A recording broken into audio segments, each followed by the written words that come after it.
नमस्कार। आज हम एक बहुत ही दिलचस्प किस्से पर बात करने वाले हैं जो हमें मिले स्रोतों में मिलता है। कैसे भगवान शिव ने एक खास रूप लिया, अवधूतेश्वर का, और देवराजेंद्र का घमंड तोड़ा। चलिए इस कथा की गहराइयों में उतरते हैं, देखते हैं क्या समझ आता है। बिल्कुल।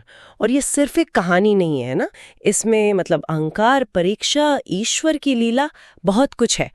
स्रोत हमें बताते हैं कि कैसे भगवान भी अपने भक्तों की परीक्षा ले लेते हैं कभी कभी, और ये भी दिखाते हैं कि देखो अभिमान का नतीजा क्या हो सकता है। हाँ, तो कहानी शुरू होती है कैलाश पर्वत से।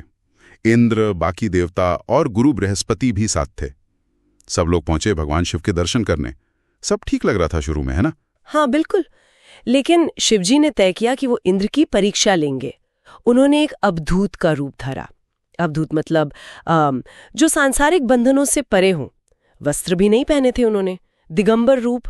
स्रोत कहते हैं कि तेज बहुत था उनमें, अग्नि जैसा। रूप भयानक था पर सुंदर भी, मोहक भी। और वो रास्ता रोककर खड़े हो गए। अच्छा, और यहीं से बात बिगड़ी होगी फिर। इंद्र जो देवताओं के राजा ठहरे, अपने पद के नशे में थे शायद। वो इस तेजस्वी पुरुष को पहचान ही नहीं पाए। नहीं पहचान पाए, और उन्होंने सीधे सवाल दाग दिया, तुम कौन हो भाई? ऐसे बिना कपड़ों के क्यों खड़े हो यहाँ? शिव कहाँ है? काफी रूखेपन से पूछा उन्होंने।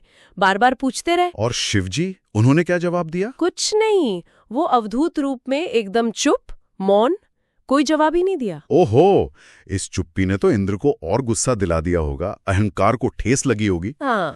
क्रोध में आकर वो अवधूत को पहचान तो पाई नहीं, उल्टा उन्हें मूर्ख कहने लगे। हाँ। और अपना वज्र उठा लिया। सोचिए, वो शिव पर ही वार करने जा रहे थे। हाँ, यही तो। गुस्सा और अहंकार आदमी की बुद्धि हर लेते हैं, है ना?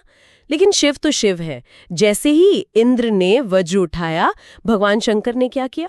उन्होंने ना सिर्फ वज्र को रोका, बल्कि इंद्र की पूरी बांह को ही वहीं जड़ कर दिया, स्तंभित।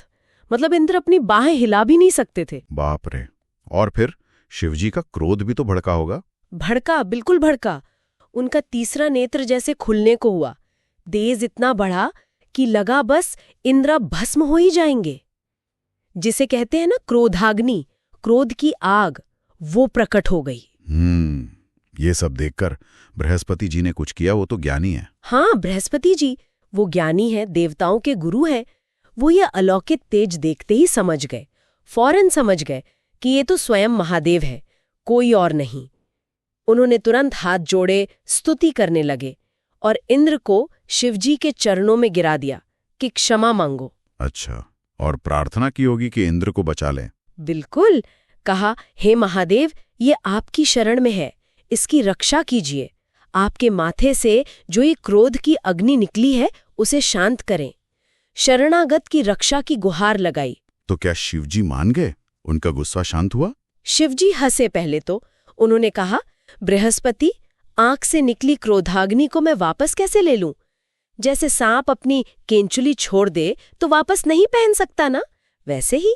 हाँ, ये तो मुश्किल बात थी फिर। पर बृहस्पति जी ने हार नहीं मानी।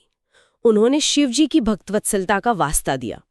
कि आप तो भक्तों से प्रेम करते हैं, कृपा कीजिए, इस तेज को कहीं और भेज दीजिए। और क्या शिवजी माने?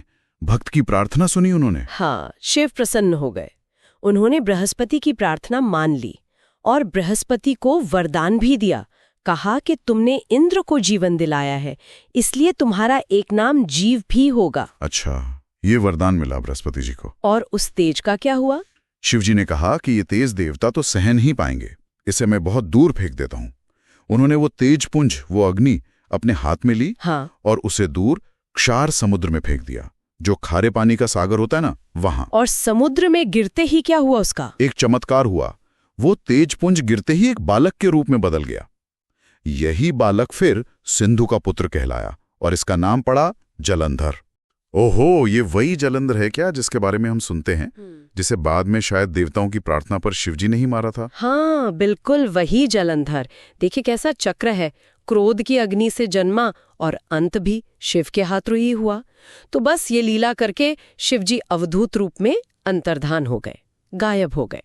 और इंद्र, देवता, बृहस्पति, वो सब भय से मुक्त हुए, सुखी हुए, और उन्हें शिवजी के दर्शन का जो असली मकसद था वो फल भी मिल गया। फिर वो अपने अपने लोकों को लौट गए। ये कहानी वाकई बहुत गहरी है। सबसे साफ सबक तो यही है कि अहंकार मतलब ईगो कितना खतरनाक हो सकता है।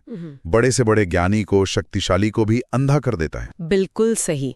और ये भी कि भगवान या कोई बड़ी शक्ति किसी भी रूप में परीक्षा ले सकती है, ऐसे रूप में जिसके बारे में हमने सोचा भी ना हो। हाँ बिल्कुल, अप्रत्याशित। और स्रोत के आखिर में ये भी लिखा है कि जो इस कहानी को सुनता है या सुनाता है उसके पाप नष्ट होते हैं, उसे पुण्य, यश, भोग, मोक्ष ये सब मिलता है। और अंत में शिव गति यानी शिवलोक की प्राप्ति होती है। ये सब सुनकर एक सवाल मन में आता है आखिर में, हाँ, हमारी अपनी असल जिंदगी में भी कितनी ही बार ऐसा होता होगा कि हमारा अपना छोटा सा घमंड या हमारी बनी बनाई सोच हमें किसी बड़ी सच्चाई को या किसी मदद को या किसी इशारे को पहचानने से रोक देती है, खासकर तब जब वो किसी ऐसे रूप में आए जिसकी हमें उम्मीद ना हो। सोचने वाली बात है ये तो।